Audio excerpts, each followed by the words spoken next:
আসসালামু আলাইকুম আমার ইউটিউব ফ্যামিলি। আজকে দিন শুরু হচ্ছে আমার রাইয়ানকে নিয়ে, যে কিউটভাবে নিজের নাস্তা ফিনিশ করছে। যেরকম আজকে ওর পাপা খেয়ে গেছে দই রুটি, আর ও খাচ্ছে দই রুটি। একদম মানে মন দিয়ে খাচ্ছে, তৃপ্তিভাবে খাচ্ছে। আমার দেখে মনটা এত ভালো লাগলো না কি আমি লাস্টে ভিডিও বানাতে শুরু করলাম। ও প্রথমবার কিছু দিয়ে খাচ্ছে, মানে তৃপ্তি করে, নাহলে তো ওর পিছনে খাবার নিয়ে পুরো ঘর দৌড়াতে হয়। আর কিরমভাবে খাচ্ছে দেখো না, প্রথমটা খেলো রুটির সাথে, আর ভালো লাগছে না তো খালি রুটি নিচ্ছে আর দইটা খাচ্ছে আবার রেখে দিচ্ছে, রুটিটা নিচ্ছে দইটা খাচ্ছে আবার রেখে দিচ্ছে। আমি বলছি কী হচ্ছে রাইয়ান, এরমভাবে খেতে আছে? তখন পুরোভাবেই খাচ্ছে। তো আজকে রাইয়ানের দই রুটি খাওয়া দেখে নাও তো।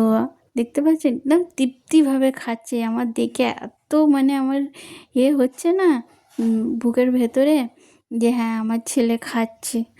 তারপরে এইটা এটা কি, হ্যাঁ এইটা মানে এর পাপাদের দেশে, বিহারে, এখানে একটা জনপ্রিয় খাবার, এটা কী বলে, পারাম। এটাকে বলে পারাম, যেটা আমি প্রথমবার দেখছি। আগেও অনেকবার দেখেছি কিন্তু মনে নেই, ছোটোবেলায় দেখেছিলাম। কিন্তু এইটাকে সেদ্ধ করে খায়। তো এইটা ও নিজের ওর বন্ধু গেছিলো বিহারে, ওইখান থেকে আনিয়েছে স্পেশাল করে। আর এখানে আমাদের এলাকাটায় ডেইলি 4-5টা করে হেলিকপ্টার যাচ্ছে। এত বিকট আওয়াজ, মানুষের ঘুম ভেঙে যাবে। আপনি দেখতেই পাচ্ছেন কীরকম করে হেলিকপ্টারগুলোর কত পাশ থেকে যাচ্ছে। এই হেলিকপ্টারের আওয়াজ শুনে রাইয়ান কেঁদেই ফেলছে। का जा रहा? हाँ और का जहाज जहाज जा रहा है। तुमको डर लग रहा है? कैसे का जा रहा है?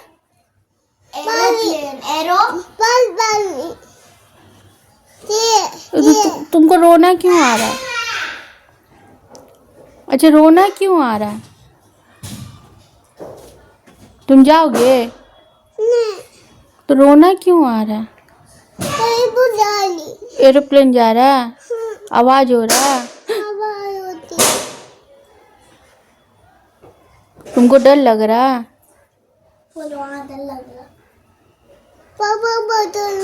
पापा पास जाओगे? पापा पास भी जा रहा है एरोप्लेन।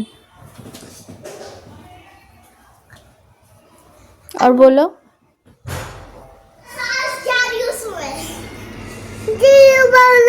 हाँ तो जा रहे तो क्या हुआ?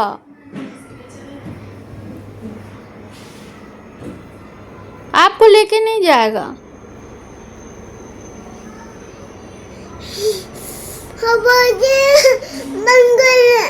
आवाज कैसे बंद करे उसका? तो गेट बंद है, घर में थोड़ी आएगा वो, तो आसमान से उड़ जाएगा। चला गया ना। स्माइल कर दो, थोड़ा सा स्माइल कर दो। अरे बाप रे, अरे बोले क्या स्माइल है, अरे बोले क्या स्माइल है।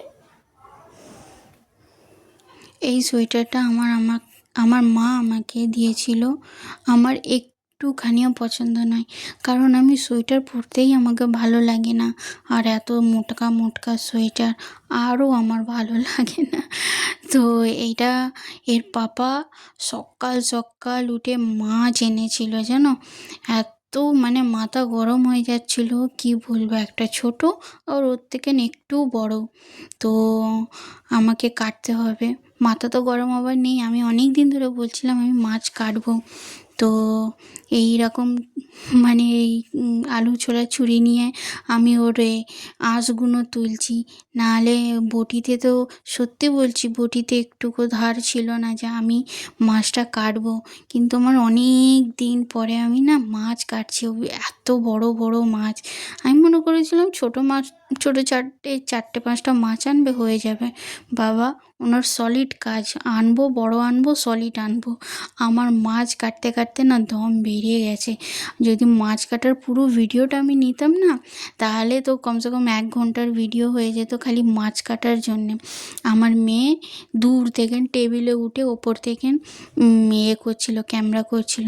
আমি তো আর ক্যামেরা করতে পারবো না, কারণ আমি মাছ কাটবো না ক্যামেরা করবো, এটা তো এক হাতের কাজ নয় যে হ্যাঁ এক হাত দিয়ে সব কিছু হয়ে যাবে। মাছ কাটার জন্যে 2টো হাত আর বটি খুবই দরকার। আর দেখতে পাচ্ছেন মাছ কাটতে কত কষ্ট হচ্ছে, বটিতে একটুকু ধার ছিল না, কারণ আমি তো সব কিছু ছুরিতে করি, তো বটির ওরকম আমার দরকার পড়ে না। আর এই যখনই মাছ আনতো কেটে আনতো, আর এবারে আমারই জেদেতে এ মাছ গোটা এনেছে।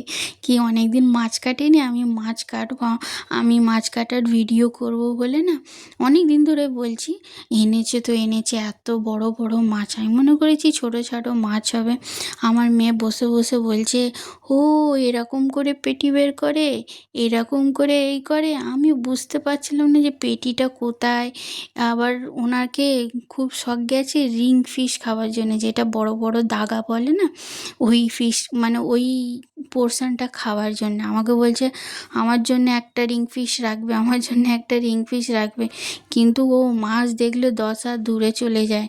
না মাছ আমি রান্না করব, না মাছ আমি খাবো, না মাছ আমি ছোবো, ও এইরকমই। তো এবারে না বটিতে ধার নেই, কিন্তু আমি পিস করেছি একদম পাতলা পাতলা, যেরকম মানে তেলে দিলে একটু কড়কড়া টাইপের হয়। আর এরা ওই রকমই মাছ খেতে খুব পছন্দ করে, কড়কড়া টাইপের। আর এই হচ্ছে আমার যুদ্ধ মুন্ডু নিয়ে, খুবই যুদ্ধ মুন্ডু নিয়ে, কারণ বটিতে ধার নেই। কখনো এইটা দিয়ে মারছি, কখনো ওইটা দিয়ে মারছি। আমার লেগিংস পুরো ব্লাড ব্লাড হয়ে গিয়েছিলো, দেখার মতন না, ইয়েলো কালারের লেগিংস। তো এইখানে দেখতেই পাচ্ছেন মাছটা আমি কত কষ্ট করে কাটছি। আর আমার মেয়ে খালি বলছে আমার জন্য রিং ফিশ রাখলে, আমার জন্য রিং ফিশ রাখলে। আমি বলছি হ্যাঁ বাবা তোর আমি রিং ফিশ রেখে দিয়েছি, কারণ ও একটু ওইটা খেতে ভালোবাসে। আর ও সবসময় ব্লগে না ওই রিং ফিশটাই দেখে যে এত বড় বড় দাগা দাগা কোথা থেকে না আসে, কারণ পেটিটা তো কেটে বেরিয়ে যায়, এই ফিশটা কোথা থেকে না আসে দেখতে পাচ্ছেন।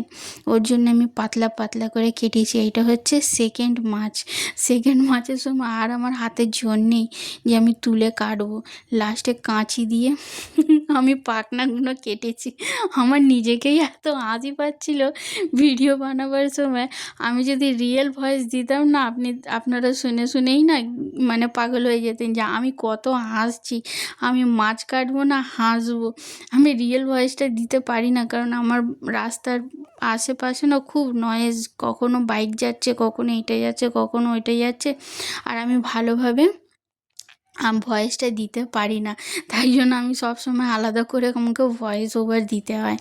আর এই মাছটা কাটার সময় তো এত হাসি পাচ্ছে, আর আমার হাতে শক্তি নেই আর দ্বিতীয় মাছ কাটাটা। আপনারা দেখতেই পাচ্ছেন যে কি কষ্ট করে আমি এই 2টো মাছটা কাটছি। আমি আপনাকে মাছ কাটার লাস্টে দেখাবো যে আমি কী হাতিয়ার ইউজ করেছি এই 2টো মাছ কাটার জন্যে। এই মাছটা ওই মাছের থেকে আরও ভারী ছিল, তো এই মাছটা কাটতে না খুবই কষ্ট লাগছিল। আর আমার মেয়ে বলছে এইটা কী মা, ওইটা কী মা, সেইটা কী মা, ওকে আমাকে সব ডিটেলসে বোঝাতেও হচ্ছিল, কারণ ওকেও তো আজ না কাল মাছ কাটতে হবে, ওকেও আজ না কাল সংসার করতে হবে। তাই জন্য বলছি দেখ এটা পিত্তিতে গলে গেলে মাছটা তেতো হয়ে যাবে, এইটাকে প্রথমে সাবধানে বের করে নিতে হয়। আমাদেরও মা বলো, নানি বলো, দাদি বলো, এরকম করে মাছ কাটা শেখায় বা পাশে বসে আমরা শিখেছি। তো আমারও ওই সময় না দাদি নানির কথাটা না খুব মনে পড়ে, যে পাশে বসে থাকতাম আমরা। এই দেখেন এইরকম করে ওকে রিং ফিশ দেখাচ্ছি, দেখ তো রিং ফিশ ঠিক আছে তো। আর এই দেখেন এখানে দেখেন কাঁচি, নোড়া। আমার নিজে এত হাসি পাচ্ছিল আমি বলে বোঝাতে পারতাম না। এই এতটা 2টো মাছ কেটে হয়েছে, আমি হাত দেখাচ্ছি দেখ আমার হাতের কি অবস্থা। এবারে লাস্টে আমি এই মাছ কাটা আমার শেষ। তারপরে আমি মাছটা ধুয়েছি, আমি মাছটা কেটেছি, আমি রান্না করেছি। আর ভিডিওটা আমার মেয়ে করেছে, কারণ আমার দুটো হাত পুরো ভর্তি ছিল মাছের আঁশটা নিতে। আমি এই জন্য আর ফোন ধরতে চাই না। টোটালি বাঙালিদের মতন রান্নাটা আমি আমার মায়ের কাছ থেকে নিয়ে শিখেছি।